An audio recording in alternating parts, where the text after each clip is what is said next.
सिर्फ 2 ड्रॉप दिन में एक बार लेनी है, फिर आपको 1 महीने तक आपको ये मेडिसिन रिपीट नहीं करनी है। हेलो एवरीवन, मैं हूँ डॉक्टर प्रीति। आपका बहुत बहुत स्वागत है मेरे यूट्यूब चैनल में। दोस्तों, आज हम बात करेंगे महिलाओं में पाई जाने वाली ऐसी परेशानी के बारे में जैसे कि एक्सेस में फेशियल हेयर्स का ग्रोथ होना। देखिए दोस्तों, नॉर्मली तो मेल और फीमेल दोनों में ही थोड़े बहुत तो हेयर ग्रोथ होती ही है, लेकिन फीमेल में कंपैरेटिवली ये कम होती है। और यदि यही हेयर ग्रोथ बहुत ज़्यादा होने लगती है जिन महिलाओं में, उसके बारे में आज हम डिस्कस करेंगे। दोस्तों, इसके पहले मैं थोड़ा सा आपको बताना चाहूँगी कि 3 तरीके से बॉडी में हेयर की ग्रोथ होती है। सबसे पहला है हाइपरट्राइकोसिस, सेकंड है हिर्सुटिज्म एंड थर्ड है विरिलाइजेशन। अब इनमें क्या क्या डिफरेंस है? दोस्तों, हाइपरट्राइकोसिस का मतलब होता है कि आपके बॉडी में कहीं भी हेयर का एक्सेस में ग्रोथ होना, उसको हम बोलते हैं हाइपरट्राइकोसिस। दोस्तों, अब हम बात करते हैं हिर्सुटिज्म के बारे में। दोस्तों, अगर कभी भी फीमेल में एक्सेस हेयर ग्रोथ हो जाता है लाइक मेल, जैसे मेल के चिन के अराउंड, अपर लिप के अराउंड और फेस के बगल में हेयर्स का ग्रोथ होता है, अगर ये महिलाओं में भी होने लगता है, यानी कि मेल पैटर्न फीमेल में भी आने लगता है, तो उसको हम बोलते हैं हिर्सुटिज्म। अब दोस्तों, हम बात करते हैं विरिलाइजेशन के बारे में। विरिलाइजेशन का मतलब होता है अगर मेल और फीमेल दोनों के ही रिप्रोडक्टिव ऑर्गन में एक्सेस में हेयर ग्रोथ हो रहा है, तो उसको हम बोलते हैं विरिलाइजेशन। दोस्तों, आज हम बात जिस पे करेंगे वो है हिर्सुटिज्म, यानी कि अनवांटेड फेशियल हेयर्स के बारे में। आखिर होता क्यों है, इसके पीछे का कारण क्या है। फिर हम बात करेंगे अगर हिर्सुटिज्म है किसी भी महिला में, इसके साथ साथ कोई और भी साइन एंड सिम्टम्स मिलते हैं, तब हम बीमारी के बारे में हम कैसे पता करेंगे। और सबसे लास्ट में दोस्तों हम बात करेंगे होम्योपैथिक मेडिसिन की, जिससे कि हम अनवांटेड फेशियल हेयर्स की ग्रोथ को हम कम कर सकते हैं। चलिए दोस्तों, वीडियो स्टार्ट करते हैं।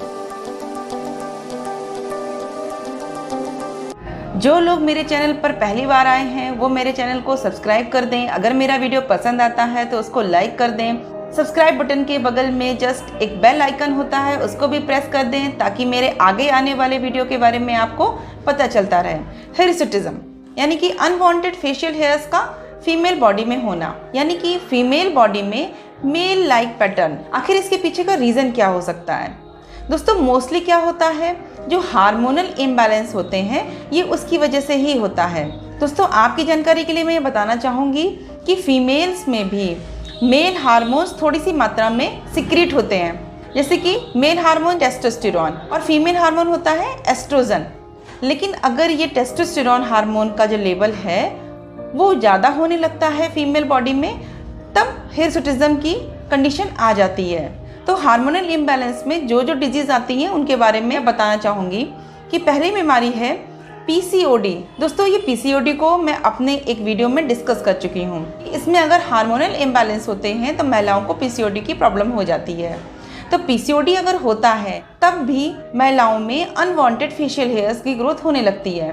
दूसरी दोस्तों हार्मोनल इम्बैलेंस की वजह से बीमारी है वो है थायराइड होना, यानी कि थायराइड की वजह से भी फेशियल हेयर्स एक्सेस में ग्रो करने लगते हैं फीमेल बॉडी में। तो कभी कभी यूट्रस में फाइब्राइड भी होता है, तो फाइब्राइड की वजह से भी बहुत सारी महिलाओं को फेशियल हेयर्स की ग्रोथ होने लगती है। दोस्तों, मेरे क्लिनिक में ऐसे बहुत सारे केसेस हैं जिनकी फेशियल हेयर ग्रोथ की वजह मोस्टली पीसीओडी था। तो पीसीओडी एक बहुत ही बड़ा कारण है एक्सेस में फेशियल हेयर्स का ग्रोथ होने का। दूसरा कारण है जेनेटिक। अगर आपकी मदर में फेशियल हेयर्स की ग्रोथ ज़्यादा थी तो आपके भी होने के चांसेस रहते ही हैं। दोस्तों, इसके बाद हम बात करेंगे अगर आपने कभी भी लाइफ में कोई ऐसी मेडिसिन यूज़ की है जो स्टेरॉयड युक्त होती है, जैसे कंट्रासेप्टिव पिल्स महिलाएं यूज़ करती हैं, वो स्टेरॉयड युक्त होती हैं। तो अगर एक्सेस में आप इनको यूज़ करोगे तब भी काफ़ी महिलाओं में ये देखा गया है कि उनको फेशियल हेयर्स ज़्यादा ही ग्रो करने लगे थे। बहुत सारी महिलाएँ ऐसी होती हैं जो कि अपने बॉडी मास को इंक्रीज करने के लिए सप्लीमेंट का यूज़ करती हैं। अगर ये सप्लीमेंट स्टेरॉयड वाला होगा तब भी आपको एक्सेस में फेशियल हेयर ग्रोथ हो सकता है।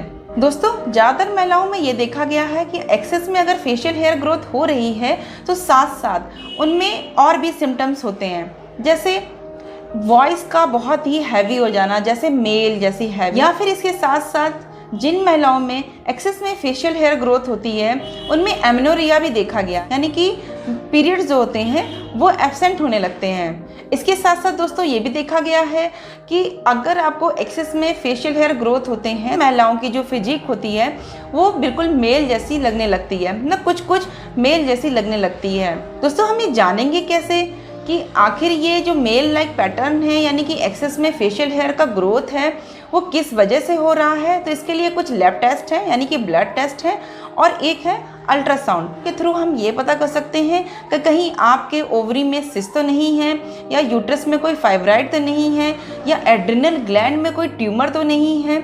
और लैब टेस्ट यानी कि हार्मोनल टेस्ट, हमें हार्मोन टेस्ट करना होता है कि कहीं टेस्टोस्टेरोन का जो लेवल है आपकी बॉडी में इंक्रीज तो नहीं हो रहा है। तो ये थे दोस्तों कुछ क्लिनिकल एग्जामिनेशन के बारे में बातें। अब दोस्तों हम बात करेंगे होम्योपैथिक मेडिसिन की। दोस्तों जो पहली मेडिसिन है वो एक पेटेंट है। इसको मैंने अपनी क्लिनिक में बहुत सारे पेशेंट के ऊपर यूज़ किया है, इसके बहुत ही अच्छे इफेक्ट हैं। दोस्तों वो मेडिसिन है REPL ब्रांड की 53 नंबर की हिरसुटिज्म, उस पर लिखा हुआ होता है 15 से 20 ड्रॉप्स दिन में आपको 3 बार लेना है 1/4 कप पानी में। देखिए दोस्तों इसको ना काफ़ी लंबे टाइम तक आपको चलानी पड़ेगी मेडिसिन, क्योंकि जो फेशियल हेयर्स होते हैं उनके पीछे का जो रीज़न होता है वो काफ़ी डीप में होता है, यानी कि क्रॉनिक होता है। कॉज तक हमको अगर जाना होगा तो मेडिसिन थोड़ी लंबी चलती है, तो आप पेशेंस रखिए, इसमें आपको ज़रूर रिजल्ट मिलेगा। दोस्तों आगे हम बात करते हैं 2 ऐसी और मेडिसिन जो डाइल्यूशन फॉर्म में होती हैं। सबसे पहली मेडिसिन है थुजा 1M। दोस्तों थुजा 1M हम तब देते हैं जब एक्सेस में फेशियल हेयर ग्रोथ होती है, यानी कि उसके जो हेयर्स होते हैं वो बहुत ही हार्ड और ब्लैकिश होते हैं, तब आपको मेडिसिन लेनी है थुजा 1M। दोस्तों इसको लेने का भी एक तरीका होता है। थुजा 1M को आपको सिर्फ 2 ड्रॉप दिन में 1 बार लेनी है, फिर आपको 1 महीने तक आपको ये मेडिसिन रिपीट नहीं करनी है। दोस्तों लास्ट मेडिसिन है ओलियन जैक 3X। ये एक ट्राइचुरेशन फॉर्म में है, यानी कि टैबलेट फॉर्म में होती है। इसकी आपको 2 टैबलेट दिन में 3 बार लेनी है। दोस्तों आज का ये वीडियो था हिरसुटिज्म यानी कि अनवांटेड फेशियल हेयर्स पे। चलिए दोस्तों मिलते हैं अगले वीडियो में।